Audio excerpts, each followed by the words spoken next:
জাগায় কি তোর নাম লেখা আছে? হ জাগাত নাম লেহি থুয়ে গেছং মুই। শালি নাম লেখলে জাগা পাওয়া যায়।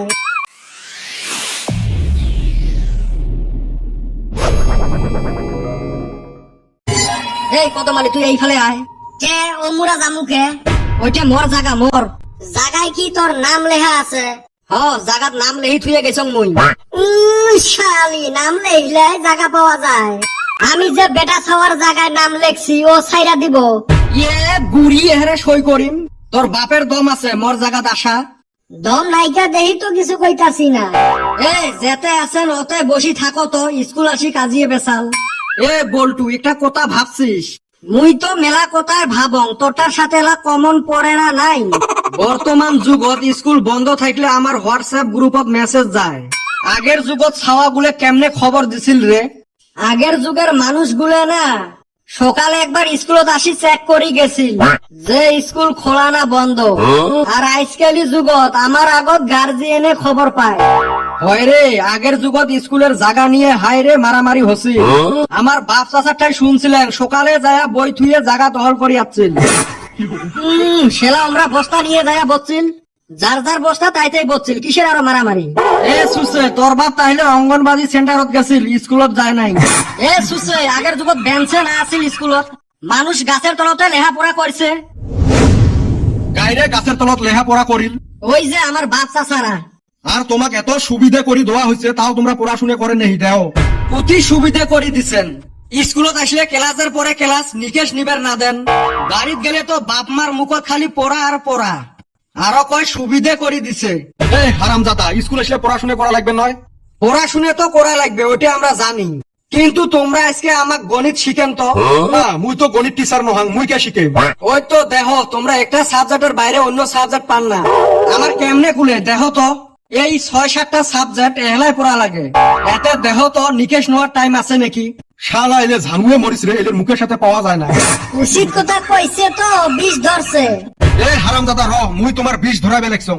কয় একটা প্রশ্ন করং রহ, না পাইলে দেখে নেলা। দৌড় খাওয়া পোলাহান আমরা না। দেহি মেলা কত পাইস, কত রে কদম, আমরা খাদ্য কি জন্য খাই? এইটা একটা প্রশ্ন হইলো। দেহং ক আগত উত্তর। আমরা খাদ্য খাই পেট ভরার নিগা আর হাঁকবার নিগা। একখানা বাকি রাখলু, বমি করার কথা তো কলু না। আমার তো গ্যাস ট্যাস নাইকা, পেট ভালো, বমি হয় না। গাও এরম খিসমিসায় না, মনে হয় মুখের ভিতরে হাত ঢুকি দিয়ে কলজে বের করিয়া নয়। কারে? এই সামজের বেটা, তুই কত কোন প্রাণীটা 24 ঘন্টা ঘুমায় না? মোর মতে তো একটাই প্রাণী আছে, ওইটা হল গার্লফ্রেন্ডের মাও। শালা গার্লফ্রেন্ডক জেলায় ফোন করবো সেলাই করে মাও বগলত আছে। রাইতের 12টা নাই, 1টা নাই, 3টে নাই, জেলায় ফোন করং ওর মাও বলে চেতন থাকে। মনে হয় মাথা নিয়ে যায় ওয়ালত ঠিকেন। না স্যার, দুকু পাবেন, মাথা ফাটি যাবে। এই হারামজাদা, মর নহয় রে তোর। কে স্যার ভুল কইছং? না, সেই শুদ্ধ উত্তর দিছিস। হ্যাঁ বেটা সওয়া, তুই ক দেহং হলদি ঘাটের যুদ্ধর বিষয় অল্প ক। এটা তো বহুত লম্বা ঘটনা, শর্টকাটত কম। ঠিকই আছে, শর্টকাটে ক। এটা আজকের থাকি বহু বছর আগের ঘটনা। মোর দাদা একদিন হাটের মধ্যে হলদি বেচাবের যাবে লাগছে।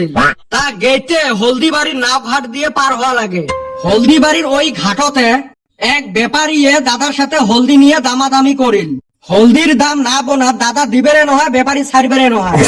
এই নিয়ে দুই ফৈতের মাজত তুলমুল বাগযুদ্ধ আরম্ভ হল। এই বাগযুদ্ধ একটা টাইমত হাতাহাতি পর্যন্ত পৌঁছি গেল। ওই মারামারিটাকে হলদি ঘাটের যুদ্ধ কয়। বা খাতরা কষিস রে। জানং যে মুই। ভাগ্য ভাল, জানিস, না জানলে তো আরো কি কি কলু হয়। তোমার ক্লাস নিলে না মোর প্রেসারের ট্যাবলেট খাওয়া লাগে। কত দিনে যে মুই এই স্কুল থাকি ট্রান্সফার নিবার পাই, নাহিলে মোর আয়ু তোমার গুলের জ্বালায় কমি যাবে। রিটিয়ার হইতে হইতে বা মোর হাত দিয়ে বিচি পাবেন নহয়। মোর গাও তক তকাইবে লাগছে রে, মুই গেলুম রে। স্যার মক তো কিছু পুষ করলেন না। তুই ছাওয়াটা ভালো আসলু, এই বান্দর গুলোর সাথে থাকতে থাকতে তুইও বান্দর হচ্ছিস। আর মোর উল্টে পাল্টা উত্তর শুনবার শক্তি নাই। যাই হোক বাইসা গেলাম। এ মুই আগতে কছিলুম না মাস্টার আজকে ক্লাস করবে দিবেন নহাং। সরে বল্টু, আজকে তুই তরমুজ পার্টি দিব।